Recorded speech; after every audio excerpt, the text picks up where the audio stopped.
Las palabras, si están vacías, solo valen para acariciar los sentidos. Los pensamientos, si no tienen voz, son como volutas de humo.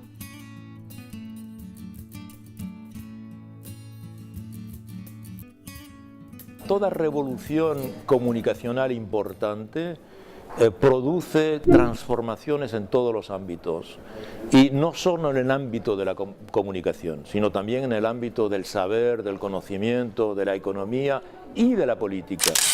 Por ejemplo, cuando Gutenberg inventa en 1440 la imprenta, obviamente la imprenta es una revolución en el campo de la comunicación, desaparecen los copistas, ¿verdad? Pero no es solo eso, sino que se multiplican las universidades, se extiende el saber, surge la posibilidad de imprimir masivamente la Biblia, aparece el protestantismo, aparece una nueva concepción del mercado y de la economía, se crean ciudades libres y por consiguiente el propio poder empieza a sufrir. Es un cambio no solo comunicacional, es un cambio civilizacional. Y con Internet está ocurriendo lo mismo. Es un cambio en la comunicación, pero es un cambio en la economía, las bolsas, las finanzas. No hay globalización hoy día financiera sin las transformaciones que ha supuesto Internet. Y también es un cambio en el poder, precisamente. Las sociedades, mediante esta herramienta que permite la democratización de la información, o una cierta o una mayor democratización de la información, hace que se puede autoorganizar de manera diferente y vemos efectivamente que cambios se producen, pero de aquí a 30, 40, 50 años esto estará asimilado y los nuevos poderes ya podrán también partir del principio de que esto existe. Internet no es una causa, es un instrumento. Digamos, Internet evidentemente ha tenido un papel fundamental en la manera en que los propios, digamos, insurrectos, manifestantes, se han autoinformado y se han podido organizar. Internet ha servido esencialmente para esas dos cosas. Y cuando hablamos de Internet hablamos esencialmente también de las redes sociales, es decir, Facebook, Twitter, hablamos del correo electrónico.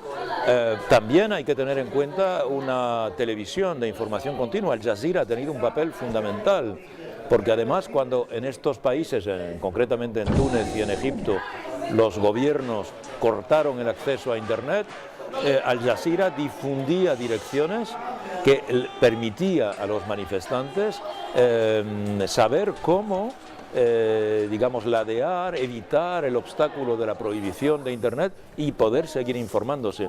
Esto era muy importante, pero no es una causa, digamos, de la insurrección. Las causas son evidentemente socioeconómicas, son políticas, son hasta climáticas, digo yo, porque hay una consecuencia concreta, que es el encarecimiento de los productos alimentarios, que tiene que ver con, digamos, catástrofes climáticas surgidas en otros lugares, etcétera.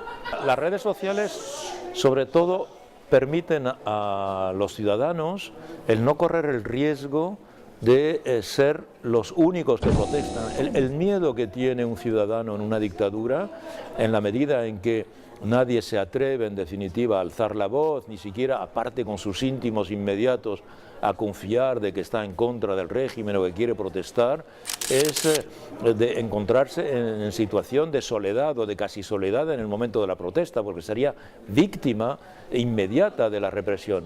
En cambio, las redes sociales sí que han permitido, en particular Twitter, ha permitido difundir la idea de que, primero, cuántos somos que no estamos de acuerdo contra el régimen, y de repente descubrimos que no es solo 1, 2 o 15 o 20 personas, sino que son miles o decenas de miles o centenares de miles. Ellos piensan que controlando la televisión, la prensa escrita y la radio ya controlan las mentes, pero en realidad hoy día los ciudadanos se pueden organizar con otros medios, que son efectivamente medios de guerrilla comunicacional, pero que son terriblemente eficaces. Y cuando el sistema quiere cortar, ya no puede, porque ya la gente se ha autoorganizado, ya sabe cómo contactarse y ya es mucho más difícil.